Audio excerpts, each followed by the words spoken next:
if a small institution like that one that you're working for, there are times when there's financial problems where you can't do this. What about a whole country? I think what you've said ties back to what I said earlier on. No, the point I was trying to derive for him is... They've done Sakaderi. Let me finish. So it ties back to what I said. See, when you look at the education space in Zambia, majority of the youth, well, if they've gotten an education, they probably ended at grade 12 because of free education. Majority of kids in the rural places have stopped school because they needed to get married. So there's that. So the problem is this. Can you finish? That's If you don't keep the youth informed, they won't know what they can do. They won't know the power they have. You get? If you don't have the exposure to not say you can do this, you can do that, you won't have that power. But you're missing the point. Let me finish. What politicians would do when they go to those places, okay, they'll be saying, oh, give us this vote, we'll do this. Give us that vote, we'll do that. Okay, and then the youth won't know to say, okay, there's actually more that they can do. You know, they won't even know what they want. Like the power of their votes? Yeah, they to won't get what even they know. really need. So if we can get the youth educated. How do you get them educated? And then how you get them educated doesn't start by taking them to school. It starts in the home. Spread out information about politics. As part in Zambia we don't have the. I feel like look. I feel like you're You missing know, my whole point entirely. No, I'm not. Okay. I understand where you're coming from, but what I was trying to tell you is this: you say no. It starts from home by talking about politics.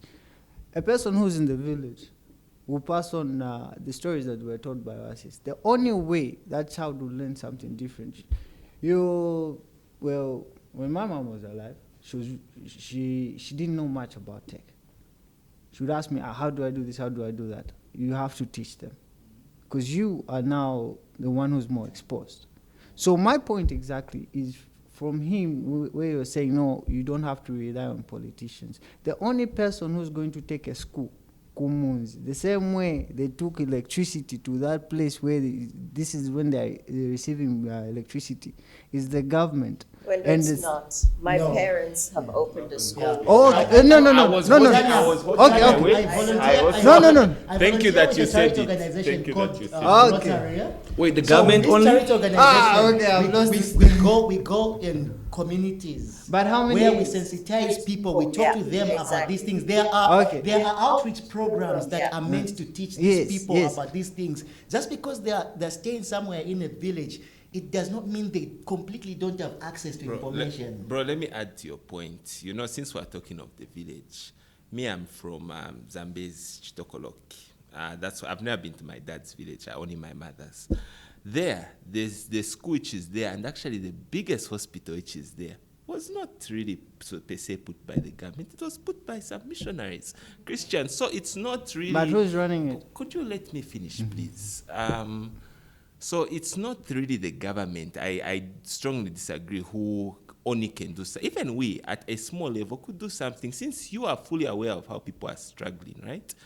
I don't know how bad your struggle is in comparison to theirs. I said even businesses of 5 kwacha, because they are there, buying tomato for even 2 kwacha. So you can buy a board of the cup, or you can put tomatoes in the streets. Maybe what you could do, since you know they are abstract poverty, go there, give them a 5, you know, and that 5, or give them the tomato. Maybe you're afraid they'll use the 5 for something, and say, this I'll only give you, maybe it's like for capital, you know what I'm saying?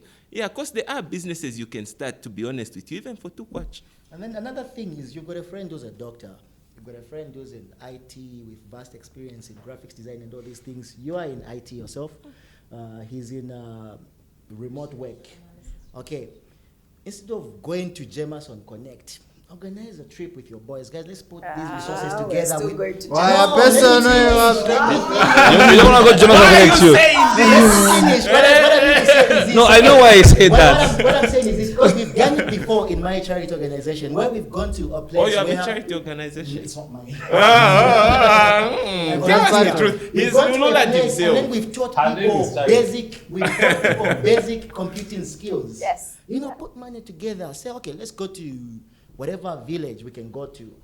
You know, we'll stay maybe for 2 days. We teach the community how to do this skill, how to do that skill. You give them that little bit of exposure. You don't know what one person would do with that knowledge. Yeah. I also want to make a point, and you guys won't know or remember this, but I know that you're saying that a lot of it is down to the government. I think what happens is the government does foundations. And like you said, electrifying that village is fantastic. That's the foundation. But they're not going to use the electricity to create the shops in that place. So that's what's going to come out of that as a result.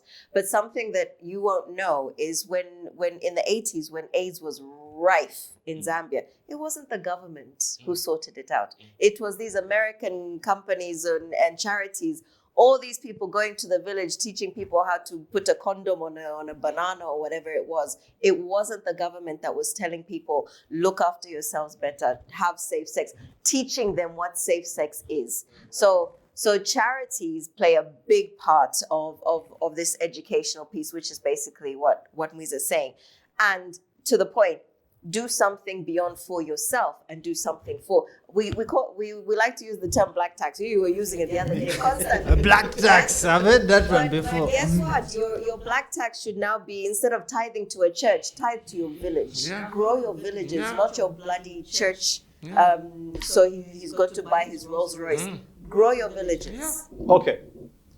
Back to me. Thank you. We have proven now, the youth have proven that they can be a major force in the political space in this country, isn't it? You guys are aware that you can change things. Yeah. The last election actually tells you more so than ever that we can change this. But you're also aware that because of your promises not having been met, your voice clearly does not matter. You also need to understand that at a certain point, generally, it is understood that they need to keep you ignorant for them to forge ahead. The things they keep away from you, people will vote because they've told them, Parapa Green, just go and do this on the blue one. But who? Follow the blue one. So all of us will go and tick on without knowing what's going on. Yeah. I wanted us to pivot to family, friendships, and relationships. And as we're closing, we've only got 10 minutes. So, Johnny, no interruption. Doctor, dosage, 1 minute. Okay, Yeah. We're good? All right. So, as young men, are you navigating a lot of expectations from your families and friends? You guys do a lot of Jameson things. Some of you guys feel if you're not seen on a Friday night somewhere, you think you've fallen off the ladder of being the coolest guy, coolest cat. So, how do you balance these responsibilities with building your own life, career, and romantic relationships? From Mwiza, I've heard of a woman called Charity. I don't know. Is it possible to find your own life away from the traditional family and social structures? Under a minute each. I'll start with Doc. Okay, so for me, ever since I started talking about my story publicly, I've become the black sheep of my family.